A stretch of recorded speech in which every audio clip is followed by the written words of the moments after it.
You know, I just saw right now an article that even in Stockholm, in Sweden, environmental activists spray painted a Tesla dealership to boycott Tesla.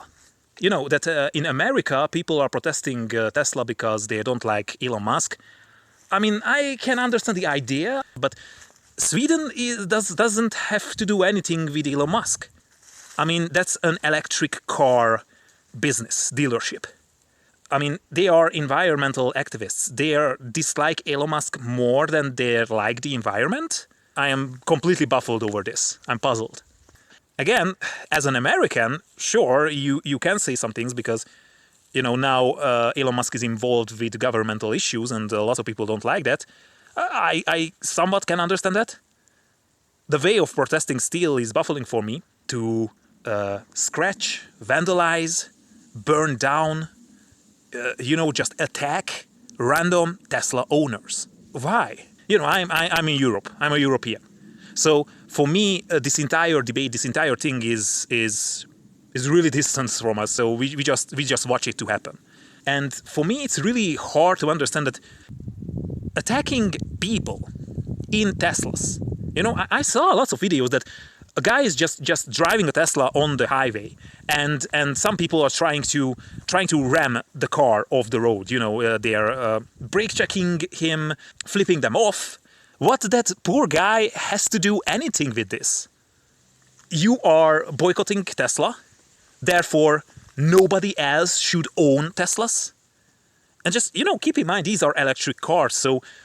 So far, every progressive people wanted to buy these cars, wanted to buy electric cars because they believe that it's much better for the environment. But now you decided that you are going to boycott this company. How is you boycotting the company has to affect other people who might not boycott the company or just simply own a car from years ago and they cannot just simply buy a new one? You know, a car is quite a big purchase.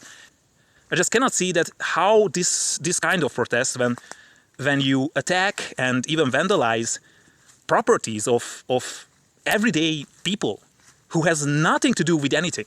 And most likely, they really likely to be environmentally aware, nice people, even in the liberal side of political spectrum, because, you know, this is an electric car and it was extremely popular a couple of years ago amongst liberal thinking people. I'm sorry, you cannot decide that who is boycotting the company and who is not. Okay? You can make a protest. You can try to convince people to protest with you. But that doesn't mean that if people decide, you know, not to go along with you, then that just justifies to destroy their property. And not even talking about, you know, burning down cars. There were firebombing dealerships. Keep in mind, Elon Musk is still going to be a really, really rich man. Even if he loses half or 2/3 of his entire wealth, he's still going to be one of the wealthiest men alive. So, yeah, sure, you can damage his wealth if you really, really want to do that. But is this really that important that Elon Musk doesn't have $6 trillion and now he's going to have $2 trillion? Or what? And the truth is that, you know, we saw the same type of protesting in the gaming world as well. And this was with Hogwarts Legacy. Now, a lot of activists decided that they are going to boycott the game. Now, the rationale behind boycotting the game was that J.K. Rowling is a transphobe because she had transphobic Twitter or X messages. Fair enough. You can hate J.K. Rowling and you can decide that you are going to boycott the game. In this situation, just as well, just what we are seeing right now with Tesla, the way to boycott the game was that it's not enough that they themselves are not playing with it because they are not buying the game, because they are not going to support J.K. Rowling. But also, they are starting to bash and harass and attack anyone who wanted to play the game. And also, streamers who were streaming the game were attacked and horrible messages on the comments when they are playing. There was a website. They created a website where they tracked that which streamer is streaming the game so that they can join in whenever they are streaming to bash them with messages. You know, just things that, yeah, you are now aggressively attacking everyone who's playing the video game. They flooded Reddit threads and other places. And of course, this protest did not work. Hogwarts Legacy was sold millions of copies. Now, just a question. What do you think? Which one sold more copies? Baldur's Gate 3 or Hogwarts Legacy? Hogwarts Legacy sold approximately 30 million copies, and Baldur's Gate 3 sold 15 million copies. So, yeah, half. And if you take the numbers next to each other, we do not know that how many people protested Hogwarts Legacy. You know, because it was a loud minority. It was a couple of activists who tried to harass people to not buy the game.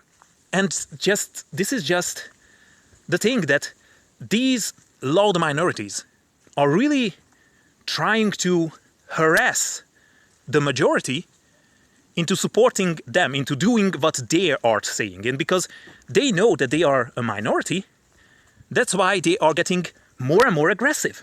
And I see the exact same pattern right now with this Tesla thing.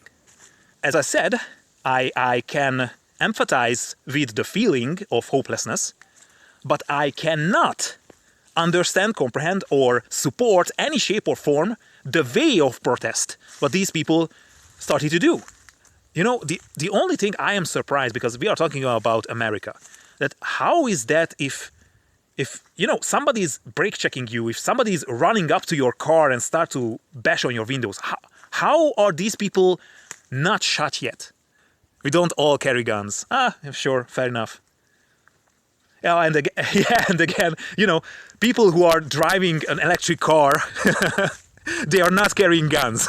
Yeah. So yeah, this is the irony of life, you know, that the people who own Teslas are the people who are against, you know, carrying guns, and that's why people can harass and attack them, because they cannot protect themselves with guns. Because they're against it. It's just the perfect combination of everything going on. And now, yeah, I mean, damn. Life is funny.